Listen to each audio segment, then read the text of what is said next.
சரி, திரு கோபண்ணா, தமிழ்நாடு முதலமைச்சரை பொறுத்தவரை மக்கள் நலனில் எவ்வளவு அக்கறை என்பதுக்கு ஒரே ஒரு ஸ்கீம் சொல்கிறேன். அதாவது நீங்கள் பார்த்தீங்கன்னா பிரதம மந்திரி அந்த ஆவாஸ் யோஜனா அந்த இதை எடுத்து பார்த்தீங்கன்னா வீடு கட்டுற திட்டம், அதில் மொத்தம் அந்த காஸ்ட் பர் யூனிட் வந்து 1,20,000 ரூபா. அதில் வந்து மத்திய அரசு 72,000, தமிழ்நாடு அரசு 48,000 இருந்தது.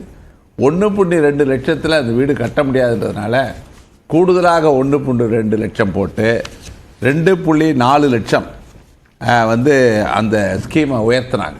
உயர்த்திய பிறகு சென்டர் அந்த 72,000 தான். ஆனால் தமிழ்நாடு அரசு 1,68,000 ரூபா கூடுதலாக கொடுக்குறாங்க சுமையை. மொத்தத்தில் 30% தான் ஒன்றிய அரசு, 70% மாநில அரசு கொடுக்குது. இது மக்கள் நலனில் அக்கறை உள்ள ஒரு அரசு எடுத்த முடிவு. இன்னைக்கு பொருளாதாரம் பார்த்தீங்கன்னா மத்திய அரசு மீதான விமர்சனம் இல்லை, இந்திய பொருளாதாரத்தில் 9% தமிழ்நாடு கான்ட்ரிபியூட் பண்ணுது. அதே போல 2வது இடத்துல ஜிடிபியில் பார்த்தீங்கன்னா செகண்ட் பிளேஸ்ல இருக்கு, ஜிஎஸ்டிபிலையும் செகண்ட் பிளேஸ் தான் தமிழ்நாடு இருக்கு. அதே போல ஸ்டேட் growth வந்து 8.19%, நேஷனல் ஆவரேஜ் அதிகமாக தான் 7.24 விட தமிழ்நாடு அதிகமாக தான் இருக்கு. இன்னைக்கு வந்து தமிழ்நாடு பார்த்தீங்கன்னா தலை நிமிர்ந்து நிற்குது. 3 ஆண்டு சாதனைகளுக்கு பிறகு தமிழ்நாடு அரசு தலை நிமிர்ந்து நிற்கிறது.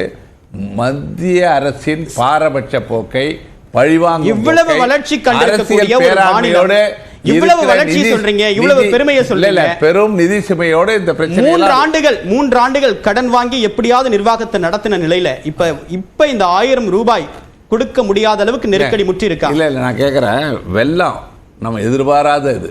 அதுல இவங்க கேட்டது முதல்ல சென்னை சுற்றி வரும்போது 19,689 கோடி, அதற்கு பிறகு திருநெல்வேலி, தூத்துக்குடி, கன்னியாகுமரி, அதுக்கு 18,214 கோடி கேட்டாங்க. மொத்தம் 37,903 கோடி. அவங்க டிசாஸ்டர் ரிலீஃப் ஃபண்டில் நமக்கு வரவேண்டிய ரூபாய் 276 கோடி நம்ம கொடுத்தாங்க. அது நமக்கு வரவேண்டிய பணம். ஒரு சல்லி காசு கூட ஒன்றிய அரசு கொடுக்கல.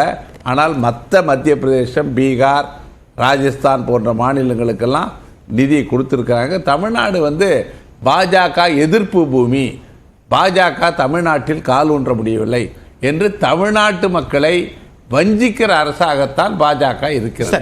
அதனால்தான் இந்த பாரபட்சம். சரி, ஓகே.